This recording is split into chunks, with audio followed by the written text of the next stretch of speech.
balita naman tayo sa Maynila mula kay Mayor Era Estrada. Magandang hapon po, Mayor. Jamie. Mira.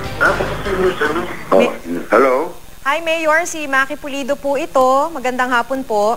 Ay, good afternoon. Magandang hapon po sa iyo. Miss Pulido. Mayor, kumusta na po yung sitwasyon dyan sa Maynila? Marami pa po bang lugar na lubog sa baha?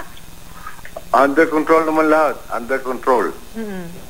Meron kami mga evacuees na almost sa Baseco Evacuation Center. Nilagay namin doon sa Ninoy Aquino High School. 2 building yun. Meron mga almost 5,000 individual. 945 families. Oho. Pero yung mga kalsada po sa Maynila sa ngayon, meron po bang mga lugar? Elementary school. Oho. 56 families, mga 280 individuals. Tapos doon sa Obrero Elementary School, meron kami 40 families. Sa Barangay 194, 415 families. Oho. Doon sa Don Bosco Elementary School. So, all under control lahat. Yung mga evacuation center, we feed them, may breakfast sila, may lunch, may dinner. May punan sila. Tapos bukas, lahat yung evacuation center pupunta ng mga doktor at gagamutin lahat kung sino man na may sakit. Kaya, nalagaan natin lahat sila. Pati maraming mga batang malilit. Sa evacuation centers po sa Maynila sa ngayon, wala pa naman pong nagkakasakit, Mayor? Wala pa naman po. Kaya bukas iikutan lahat ng mga doktor. Okay. At nabanggit nyo nga po, hindi ho kayo nagkukulang ngayon sa sa kakainin ng mga kababayan nating kailangang ilikas? Hindi po. Kompleto po kami. Kompleto kami. At marami na din po tayong mga kaibigan na may kaya na nagpapadala. Tumutulong po. Opo. Saka pati sa gamot, marami nang tumutulong. Kaya maswerte po tayo na meron tayong mga mabait na mga kaibigan na tumutulong sa mahihirap. Okay. Sa ngayon po, sa mga gusto po halimbawa na lumikas voluntarily mula sa kanilang mga tahanan, saan po sila maaaring magpunta? In the meantime, dito muna sila sa evacuation center habang wala silang malilipatan. Pero ginagawa namin para makakuha kami representasyon sa NSA para sakali mapagbigyan sila. Opo. Mayor, kung kalsada po ang pag-uusapan natin sa Maynila, nakakakita po kasi tayo ngayon ng live footage ng matinding pagbaha po sa Maynila. Meron pa po ba tayong mga kalsada dyan na hindi talaga maaaring madaanan? Meron pa rin. Pero konti na lang. Hindi ka mukha ng araw ng baha ng araw. Doon sa mga Kalaw, sa Lagos Nila, sa May City Hall. Ginagawa na naman ang DPS, Department of Public Works, at saka yung aming city engineers ay nagko-coordinate naman. Inaayos na namin lahat ng mga drainage.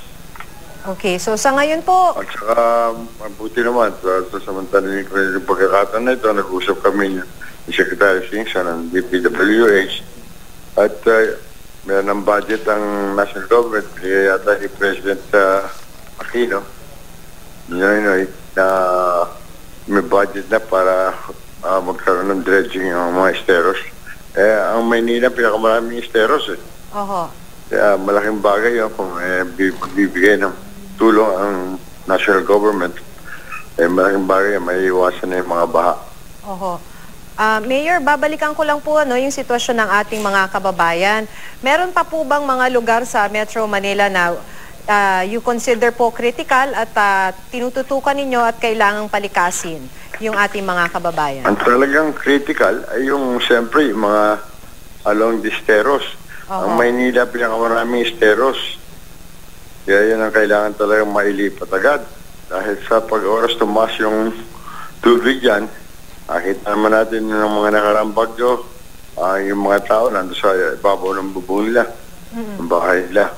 So, Kaya yan ang pinaka-critical. Kaya ako natutuwa naman na mayroon ng project ng DPWH na may budget na ibinigay na si President Noynoy para dyan. Meron yata 50 billion, pati relocation. Ang katunayan, inumpisahan na doon sa San Juan. Nalis na yung mga informal centers sa tabi ng mga esteros. Kaya maganda, susunod na yata Maynila. so sa Kaya ngayon yun po, ang magandang balita. oho.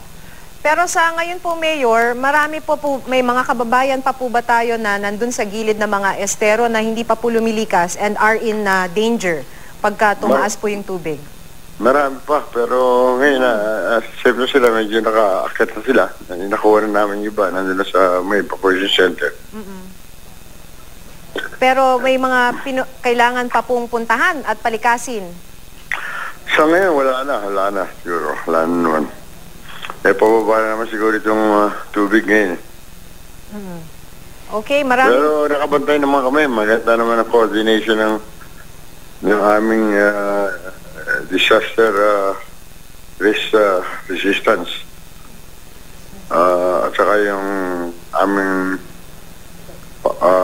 aming